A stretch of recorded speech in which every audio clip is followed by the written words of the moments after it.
मित्रों, वैसे तो अक्सर त्रिदेवों का नाम लेने के क्रम में ब्रह्मा, विष्णु और महेश ऐसा बोला जाता है।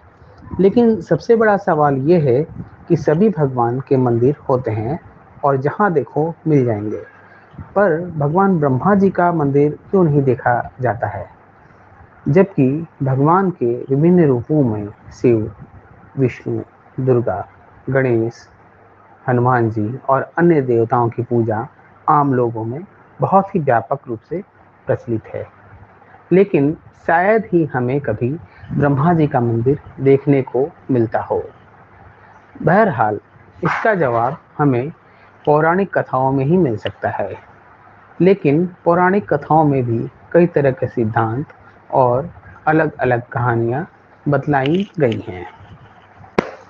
हिंदू पौराणिक कथाओं में संपूर्ण सृष्टि का रचनाकार ब्रह्मा को ही कहा जाता है, जिन्होंने अपने ही शरीर से देवताओं, राक्षसों, पुरुषों और इस धरती पर मौजूद सारे प्राणियों को बनाया है।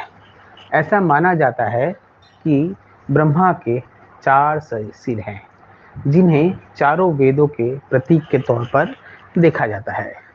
शुरू में उनके 5 सिर थे, जिनमें से एक को शिव जी ने क्रोध में आकर काट दिया था। एक सिद्धांत यह मानता है कि इंसान अक्सर उन्हीं देवी देवताओं की पूजा करता है जो आमतौर पर एक योद्धा होते हैं। भारत में सभी देवी देवताओं के मंदिर तो सहज ही मिल जाएंगे, पर ब्रह्मा जी का मंदिर विरले ही आपको देखने को मिल सकता है।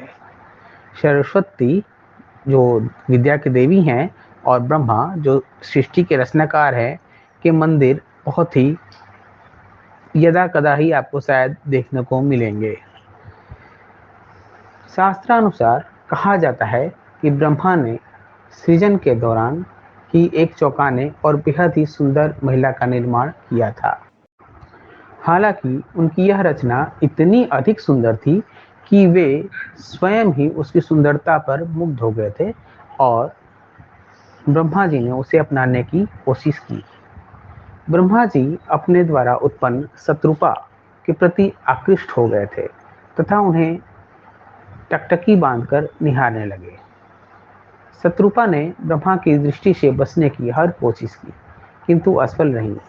कहा तो यह भी जाता है कि शत्रुजा में हजारों जानवरों में बदल जाने की शक्ति भी थी और उन्होंने ब्रह्मा जी से बचने के लिए ऐसा अनेक बार किया भी, लेकिन ब्रह्मा जी ने जानवर रूप में भी उन्हें परेशान करना नहीं छोड़ा। इसके अलावा ब्रह्मा जी की नज़र से बचने के लिए शत्रुपा ऊपर की ओर देखने लगी, तो ब्रह्मा जी अपना एक सिर ऊपर की ओर विकसित कर दिए, जिससे शत्रुपा की हर कोशिश नाकाम हो गई। भगवान भोलेनाथ ब्रह्मा जी की इस हरकत को देख रहे थे। शिव की दृष्टि में शत्रुपा ब्रह्मा की पुत्री सदृश थी, इसीलिए उन्हें उन्हें यह घोर पाप लगा। इससे अत्यंत क्रोधित होकर शिव जी ने ब्रह्मा का सिर काट डाला, क्योंकि शत्रुपा को उन्हें बचाना था और शत्रुपा को ब्रह्मा जी की कुदृष्टि से ऐसा करके भोलेनाथ ने बचाया। शास्त्रों के अनुसार भगवान शिव ने इसके अतिरिक्त भी ब्रह्मा जी को साप के रूप में दंडित दिया। इस श्राप के अनुसार त्रिदेवों में शामिल ब्रह्मा जी की पूजा उपासना कहीं भी नहीं होगी। इसीलिए हम ऐसा देखते हैं कि आज भी शिव एवं विष्णु पूजा का व्यापक चलन है, जबकि ब्रह्मा जी की उपेक्षित पूजा नहीं की जाती है। धर्म के बुनियादी सिद्धांतों के अनुसार लोलुपता, वासना, लालच आदि की इच्छाओं को मोक्ष प्राप्ति का अवरोधक तत्व माना गया है। इस तरह का काम करके ब्रह्मा जी ने पूरे मानव जाति के समक्ष एक अनैतिक उदाहरण पेश किया था, जिसके कारण उन्हें यह श्राप भोलेनाथ से मिला था। जब ब्रह्मा और विष्णु जी का यह विवाद कि त्रिदेवों में श्रेष्ठ कौन है नियंत्रण से बाहर होने लगा, तब अन्य देवी मुनियों ने त्रिदेवों में श्रेष्ठ के अंतर को स्थापित करने के लिए भगवान शिव की मदद मांगी। शिवलिंग को शिव का प्रतीक माना जाता है। शिव का अर्थ है कल्याणकारी और लिंग का अर्थ है सृजन। इस विवाद जिसमें कि मैं बड़ा तो मैं बड़ा का अंत करने के लिए सदाशिव एक विशालकाय योति स्तंभ रूप में प्रकट हुए, जिसके ओर छोर का पता अनिश्चित था। भगवान शिव ने उन दोनों को चुनौती दी कि जो भी इस शिवलिंग के किसी भी छोर तक पहुंच जाएगा, उसी का वर्चस्व स्थापित होगा। यह सुनते ही ब्रह्मा ने एक हंस का आकार ले लिया और वर्चस्व साबित करने के लिए शिवलिंग के ऊपर से उड़ान भरी। वहीं विष्णु जी एक सुअर के रूप में वेश बदलकर शिवलिंग के नीचे के क्षेत्र में उतर गए।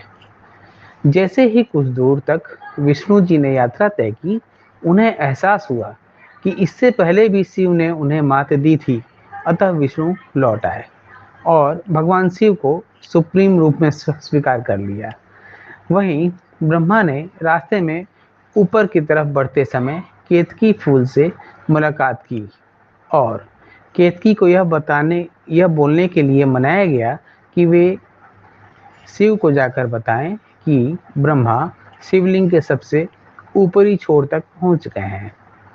शास्त्रों के अनुसार ब्रह्मा जी की बात मानकर केतकी फूल ने भगवान शिव से झूठ कहा, जिसका पता शिव जी को लग गया था। इसके पश्चात भगवान शिव ने क्रोधित होकर ब्रह्मा को श्राप दिया कि उनकी इस पृथ्वी पर कहीं भी पूजा नहीं की जाएगी और केतकी फूल का भी किसी भी धार्मिक अनुष्ठान में पूजा के लिए इस्तेमाल नहीं किया जाएगा। लाजमी है कि अन्य पौराणिक कहानियाँ अनैतिक गतिविधियों के प्रति डर पैदा करने के लिए बनाई गई होती हैं। बहरहाल भारत में ब्रह्मा जी के कुछ ही मंदिर हैं, जिनमें से राजस्थान के पुष्कर में स्थित यह मंदिर बहुत ही प्रमुख है। इस स्थान को ब्रह्मा जी का घर भी कहा जाता है। मान्यता है कि मुगल शासक औरंगजेब के शासनकाल के दौरान अनेकों हिंदू मंदिरों को ध्वस्त किया गया। ब्रह्मा जी का यही एकमात्र मंदिर है जिसे औरंगजेब छू तक नहीं पाया। इस मंदिर का निर्माण 14वीं शताब्दी में हुआ था। आमतौर पर इस मंदिर को 2000 साल पुराना माना जाता आ रहा है। तमिलनाडु के कुंभकोणम में स्थित ब्रह्मा जी के इस मंदिर को भी भारत के अन्य सभी मंदिरों में से प्रमुख मंदिर माना जाता है। आंध्र प्रदेश के चेब्रुलू में चतुर्मुख ब्रह्मा मंदिर इस तरह के दूसरों मंदिरों में से एक है, जिसे लगभग आज से 200 साल पहले राजा वासीरेड्डी वेंकटाद्रि नायडू द्वारा बनाया गया था।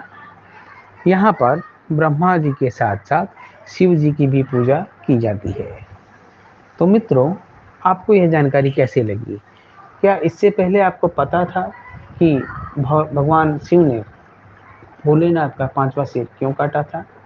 अगर आपको ऐसी ही जानकारी चाहिए तो प्लीज़ चैनल को लाइक, शेयर और सब्सक्राइब करना ना भूलें, क्योंकि हम हमेशा ही ऐसे ही धार्मिक गतिविधियों